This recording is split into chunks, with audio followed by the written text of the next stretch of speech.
Hi అండి. Pen పెట్టి కానీ పెన్సిల్ పెట్టి కానీ ఈ విధంగా మార్కు గీసుకోవాలండి. మెలికలుగా మార్కు గీసుకోవాలి. మార్కు గీసుకున్నాక ఆ మెలిక మీదే గొలుసు కుట్టుకోవాలి.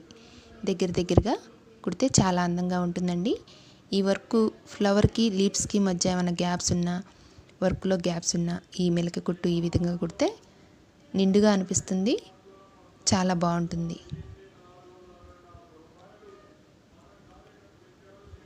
ఈ విధంగా మెలిక కుట్టుకున్నాక మధ్యలో కూడా ఫిల్ చేయాలండి. ఫిల్ చేశాక మధ్యలో స్టోన్స్ అతికించుకుంటే చాలా గ్రాండ్గా అనిపిస్తుంది. నచ్చితే లైక్ చేయండి, షేర్ చేయండి, సబ్స్క్రైబ్ చేయండి, కామెంట్ చేయండి.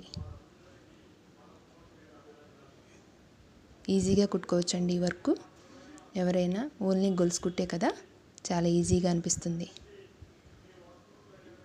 ప్రతి వర్క్కి ఉపయోగపడుతుందండి ఈ కుట్టు. ఎక్కడైనా గ్యాప్గా అనిపిస్తే ఈ విధంగా కుట్టుకోవచ్చు.